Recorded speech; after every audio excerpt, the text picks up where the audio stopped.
오늘 하나님께서 우리에게 주신 말씀은 요한일서 4장 7절부터 12절까지 말씀입니다. 교독하겠습니다. 사랑하는 자들아, 우리가 서로 사랑하자. 사랑은 하나님께 속한 것이니 사랑하는 자마다 하나님으로부터 나서 하나님을 알고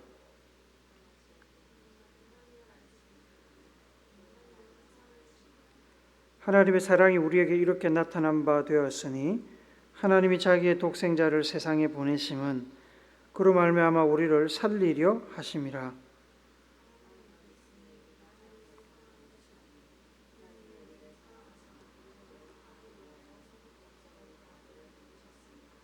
사랑하는 자들아, 하나님이 이같이 우리를 사랑하셨은즉 우리도 서로 사랑하는 것이 마땅하도다.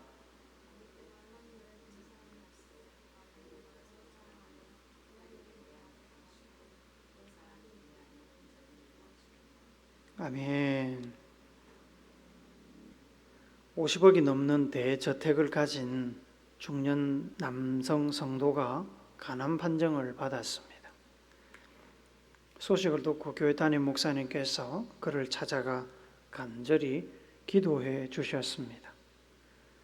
남자는 목사님과 신방원 성도들 앞에서 만약에 자신의 병이 나오면 자기 집을 팔아서 전액 헌금하겠다고 다짐을 했습니다. 그리고 몇 개월 후에 놀랍게도 그의 병이 깨끗이 나았습니다. 얼마 후에 그는 자신이 살던 대저택을 팔았고 그 다음 주일에 약속대로 교회에 헌금을 했습니다. 그가 헌금했다는 소식을 듣고 주일 예배가 다 끝난 뒤에 목사님은 기대감을 가지고 재정 담당 집사를 만나서 그가 얼마를 헌금했는지 물었습니다. 재정 담당 집사는 금액을 잘 알고 있는 듯 장부를 쳐다보지도 않고 답변을 했습니다. 100만 원입니다. 그리고 재정 담당 집사가 보여준 헌금 봉투에는 틀림없이 100만 원이 적혀 있었습니다. 주택 매도 대금 전액을 감사 예물로 드립니다. 일금 100만 원. 목사님이 도저히 이해가 되질 않았습니다. 누가 봐도 50억. 아무리 싸게 팔아도 최소한 20억이 넘는 저택인데 10억도 아니고 1억도 아니고 어떻게 100만 원이 될 수가 있을까? 좀처럼 감이 잡히질 않았습니다. 틀림없이 주택 매도 대금 전액을 해물을 드렸잖아요. 그럼 100만 원이 맞잖아요. 며칠 후에 재정 담당 집사가 인근 부동산에서 부동산 매물 광고지를 한 장 들고 왔습니다. 그 광고는 간암에서 회복된 성도가 낸 것이었습니다. 대지 500평에 건평 200평인 정원이 딸린 집을 팝니다. 집값은 100만 원. 단 집 밖 담벼락에 있는 감나무 함께 구입해야 됩니다. 감나무 값은 50억입니다. 모든 것이 이해가 되었습니다. 담임 목사님은 재정 집사와 함께 한참을 허탈하게 웃었다고 합니다. 100만 원은 작은 돈 아닙니다. 큰 돈입니다. 이정 목사 한 달에 100만 원도 못 봅니다. 큰 돈이지요. 100만 원을 헌금하는 일은 대단한 일입니다. 하지만 과연 하나님께서 간암에서 회복된 그 중년 남자가 드린 100만 원을 기뻐하셨을까라고 질문을 한다면 그건 다른 문제가 됩니다. 여러분이 하나님이라면 그 100만 원을 큰 돈이라고 기뻐하시겠습니까? 100만 원은 귀한 돈이지만 간암에서 회복된 그 성도가 집을 팔아 전부 헌금하겠다던 약속으로 드린 100만 원은 아쉬움이 남습니다. 마가복음 12장에 보면 예수님께서 제자들과 함께 성전에 계실 때 일어난 이야기를 소개합니다. 예수님께서 제자들과 성전 입구에 그 헌금함 가까운 곳에 앉아 계셨습니다. 많은 부자들이 줄을 지어 당당하게 보란듯이 헌금을 넣었습니다. 어떤 사람은 굳이 헌금함 앞에서 봉투를 열어서 돈 맞나 세어보고 넣었습니다. 그러던 중에 한 가난한 과부가 헌금함에 부끄러운 듯이 2렙돈의 동전을 넣었습니다. 이 모습을 지켜보시던 예수님께서 제자들에게 말씀하셨습니다. 마가복음 12장 43절 44절을 같이 읽읍시다. 시작. 예수께서 제자들을 불러다가 이르시되 내가 진실로 너희에게 이르노니 이 가난한 과부는 헌금함에 넣는 모든 사람보다 많이 넣었도다. 그들은 다 그 풍족한 중에서 넣었거니와 이 과부는 그 가난한 중에서 자기의 모든 소유 곧 생활비 전부를 넣었느니라 하시니라. 예수님의 계산법은 헌금함에 들어간 돈의 많고 적음, 총액을 계수하는 것이 아닙니다. 만약에 그랬다면 예수님께서는 결코 그 과부가 모든 사람보다 많이 넣었다고 결코 말하지 않았을 것입니다. 예수님의 계산법은 헌금자가 얼마나 진실하게 최선을 다해 헌금을 했는지를 보십니다. 다르게 표현하면 진심을 가지고 자기의 재산 중에 몇 프로를 드렸는지를 보십니다. 그래서 예수님의 계산법은 총액 계산법이 아니라 비율 계산법입니다. 예수님께서는 부자가 자기 재산의 0.001%를 드린 것보다 가난한 자가 비록 전 재산 금액적으로는 비교되지 않을 만큼 작은 돈이지만 비율로는 100%를 드린 것을 기뻐하십니다. 과부는 어떻게 해서 100%를 하나님 앞에 드릴 수 있었을까요? 어떤 서기관이 예수님을 찾아와서 가장 첫째 되는 계명, 예수님께서 가장 중요하게 생각하시는 계명이 뭔지를 물었습니다. 예수님의 답변은 이렇습니다. 마가복음 12장 29절부터 31절 말씀 같이 읽습니다. 시작. 예수께서 대답하시되 첫째는 이것이니 이스라엘아 들으라. 주 곧 우리 하나님은 유일한 주시라. 내 마음을 다하고 목숨을 다하고 뜻을 다하고 힘을 다하여 주 너의 하나님을 사랑하라 하신 것이요. 둘째는 이것이니 내 이웃을 내 자신과 같이 사랑하라 하신 것이라. 이보다 더 큰 계명이 없느니라. 하나님의 율법 중에 가장 최상위의 계명은 바로 전심으로 하나님을 사랑하는 겁니다. 전심으로 사랑하는 겁니다. 그리고 이웃, 동료 인간을 사랑하는 것입니다. 둘은 동전의 양면과 같이 둘이지만 하나의 가장 중요하고 위대한 계명입니다. 한 단어로 요약하면 그냥 사랑이라고 말할 수 있겠습니다. 이 말씀을 마음에 두고 과부의 헌금 이야기를 봐야 예수님의 그 계산법을 이해할 수 있습니다. 하나님께 헌금을 드리는 그 금액이 하나님을 전심으로 사랑하는 마음에서 최선을 다해 드린 것인가, 아니면 사람들로부터 존중받고 인정받기 위해서 눈치 보면서 보여주기 위해서 드린 것인가를 알 수 있습니다. 과부는 자기 생활비를 모두 드린 결과로 어쩌면 하루나 이틀을 굶게 될지도 모릅니다. 그러다 영양실조로 최악의 경우에 죽을 수도 있죠. 그런데도 과부는 후회하지 않고 기쁘게 하나님께 드릴 수 있는 하나님을 향한 크고 진실한 사랑을 가지고 있었습니다. 목숨 걸고 헌금할 만큼 과부는 하나님을 사랑했습니다. 더 드리지 못하는 것을 부끄럽게 생각하며 주머니를 탈탈 털어서 가진 전부를 헌금함에 넣었습니다. 하나님을 향한 과부의 사랑은 숫자로 환산하면 100%입니다. 하지만 서두에서 언급한 가남에서 회복된 성도는 그 마음속에 하나님을 향한 사랑이 50억 중에 100만 원밖에 되지 않았습니다. 퍼센트지로 굳이 계산을 하자면 0.02%입니다. 오늘 우리가 읽은 성경 본문이 포함된 요한 1서는 그 주제가 사랑입니다. 사랑.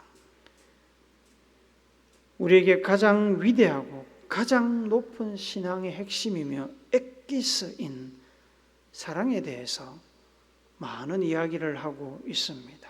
오늘 본문에서 우리는 세 가지를 알 수 있습니다. 첫째로 하나님이 바로 사랑 그 자체라는 사실입니다. 8절 같이 한번 더 읽읍시다. 시작. 사랑하지 아니하는 자는 하나님을 알지 못하나니 이는 하나님은 사랑이심이라. 하나님은 사랑이 많으신 분입니다. 맞는 표현이지만 온전한 표현이 아닙니다. 하나님은 사랑이 많으신 것이 아니라 그냥 사랑 자체입니다.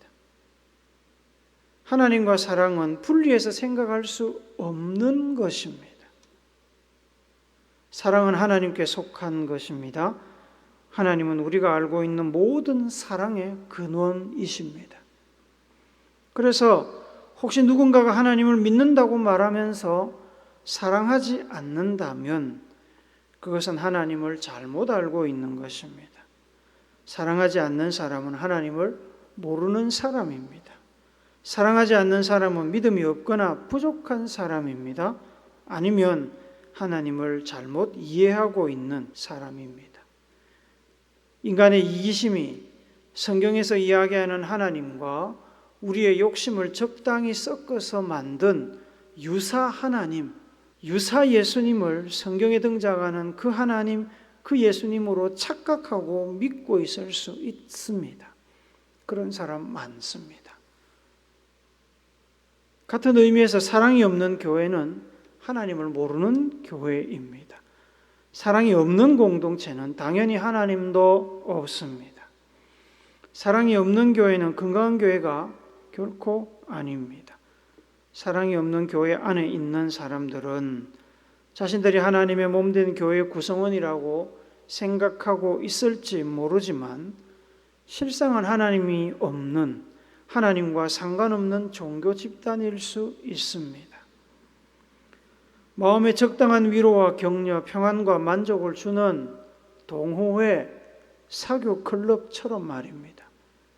사랑이 없으면 교회가 아닙니다. 둘째로 예수님이 하나님의 궁극적인 사랑입니다. 예수님이 하나님의 궁극적인 사랑입니다. 10절 말씀 같이 한 번 더 읽읍시다. 시작. 사랑은 여기 있으니 우리가 하나님을 사랑한 것이 아니요 하나님이 우리를 사랑하사 우리 죄를 속하기 위하여 화목 제물로 그 아들을 보내셨음이라. 하나님의 아들이신 예수님이 이 땅에 오셔서 우리 죄를 속하기 위한 희생 제물, 화목 제물이 되신 것은 하나님의 자발적이고 선제적인 사랑의 표현입니다. 우리가 하나님의 사랑을 받을 만한 권리가 있어서 사랑을 주신 게 아닙니다. 우리가 하나님을 먼저 사랑했기 때문에 하나님께서 보답 차원에서 우리를 사랑하시고 그 사랑의 표현으로 예수님을 이 땅에 보내신 것이 아닙니다. 우리는 하나님의 사랑을 받을 아무런 자격이 없습니다.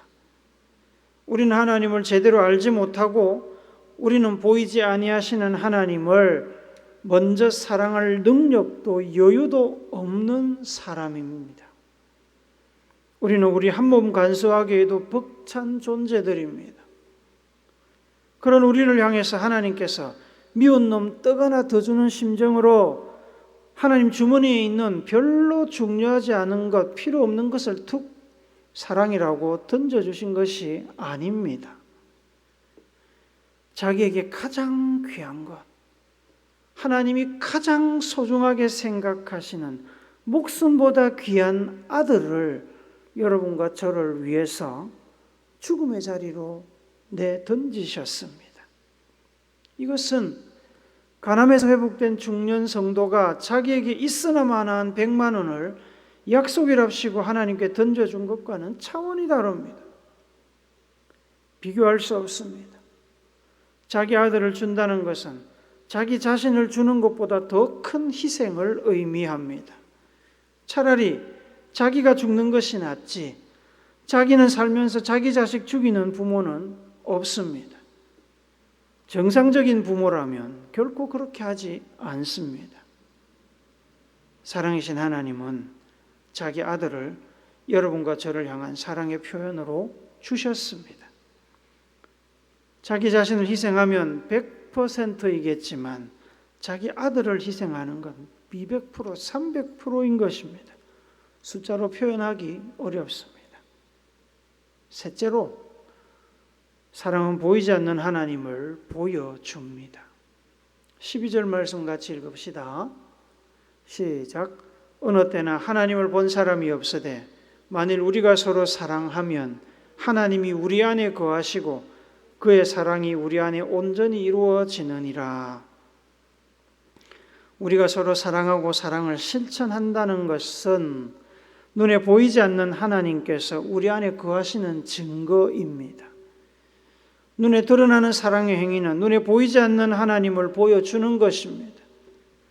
반대로 사랑이 없으면 하나님은 그곳에 함께하지 않으실 가능성이 매우 큽니다.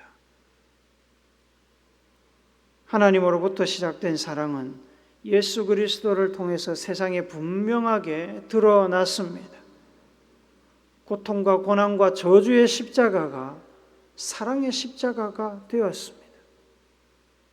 그 사랑이 제자들에게 흘러갔고 세대를 초월하여 오늘 우리에게까지 흘러왔습니다. 하나님의 사랑은 계속해서 진행형입니다.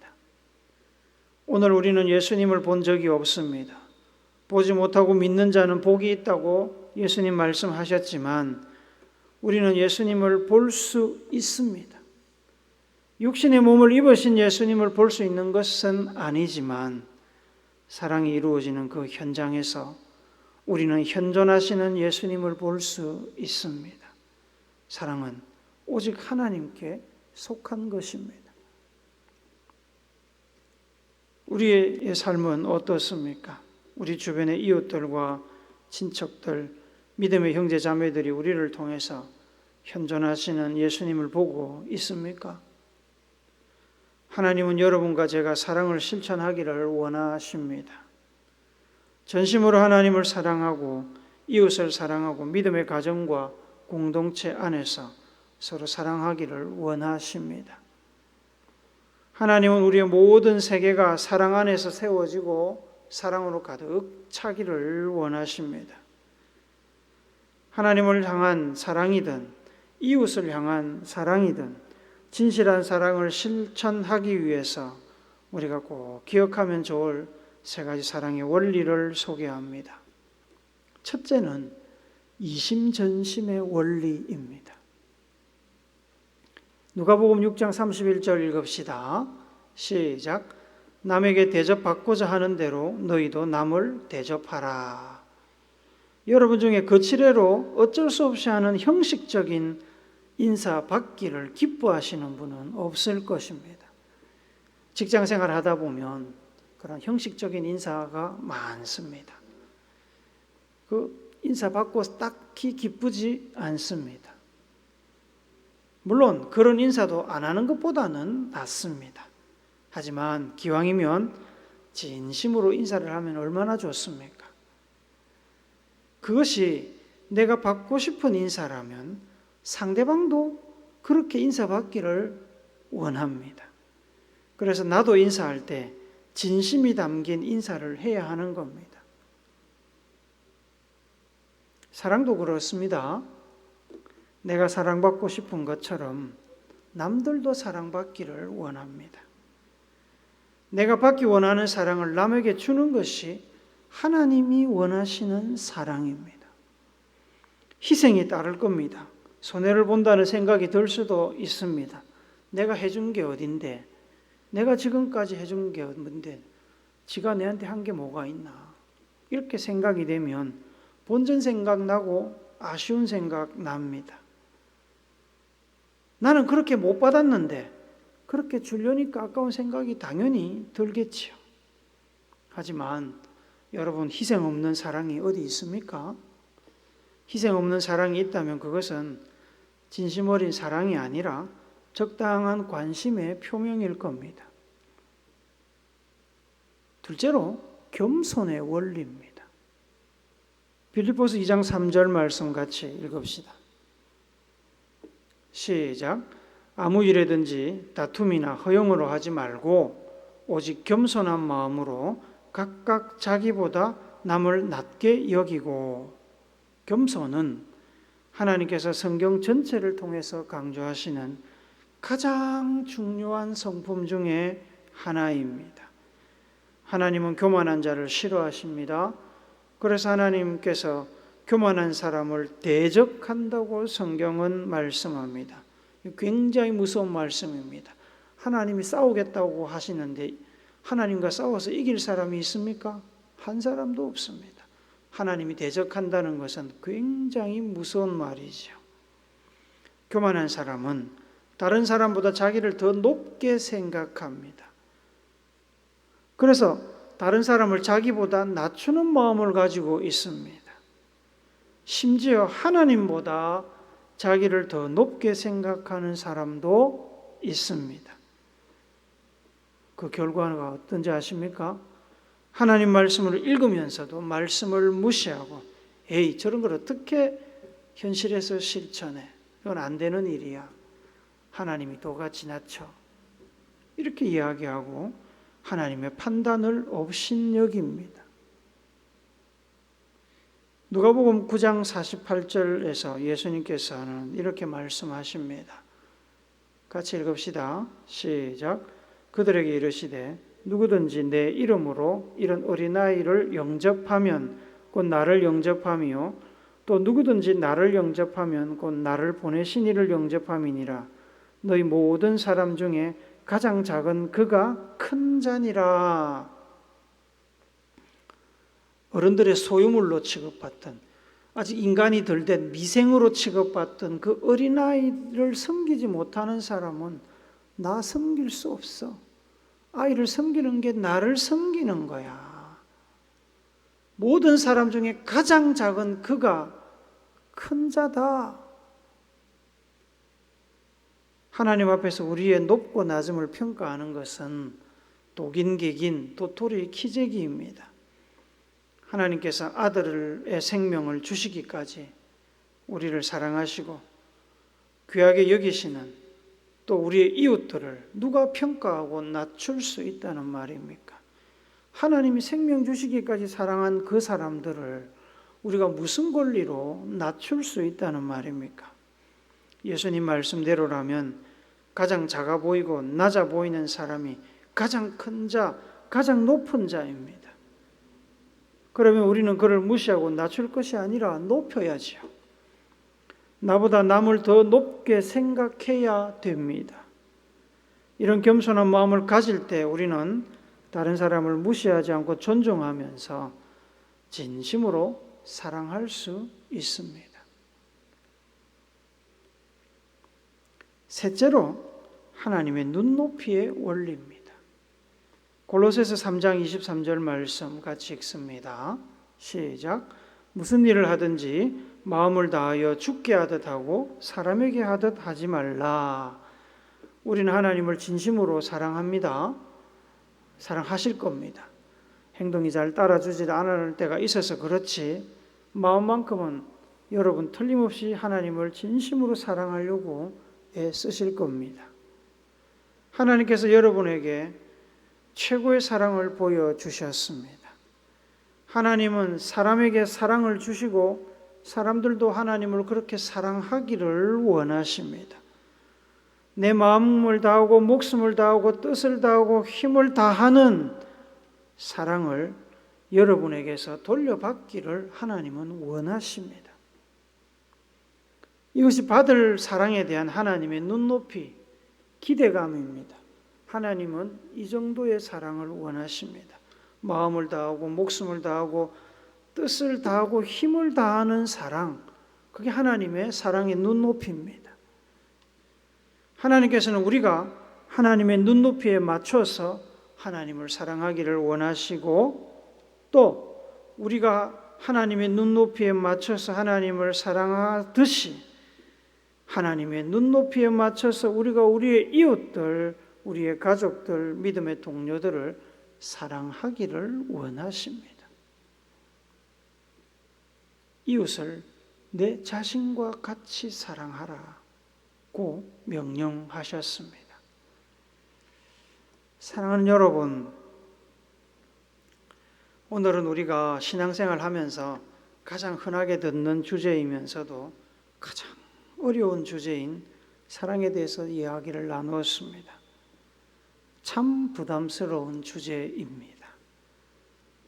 듣는 여러분도 부담스럽겠지만 설교하는 저도 부담스럽습니다.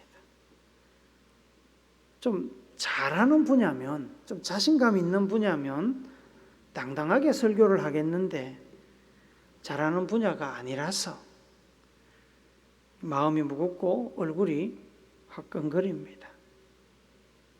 그럼에도 주님의 마음으로 권합니다. 여러분 하나님을 믿으시지요? 그러면 사랑하시기 바랍니다. 전심으로 하나님을 사랑하시고 전심으로 이웃을 사랑합시다. 사랑은 하나님으로부터 난 것입니다. 사랑이 없으면 하나님도 없고 사랑이 없으면 교회는 교회가 아닙니다. 사랑이 없으면 성도는 성도일 수 없고 섬김과 봉사는 섬김과 봉사가 아닙니다. 사랑으로 하지 않는 전도와 선교는 전도와 선교가 아니고 사랑 없는 기도와 사랑 없는 영성, 사랑 없는 능력은 하나님이 기뻐하시는 것이 아니며 사랑 없는 예배와 교제는 온전한 예배와 교제가 아닙니다.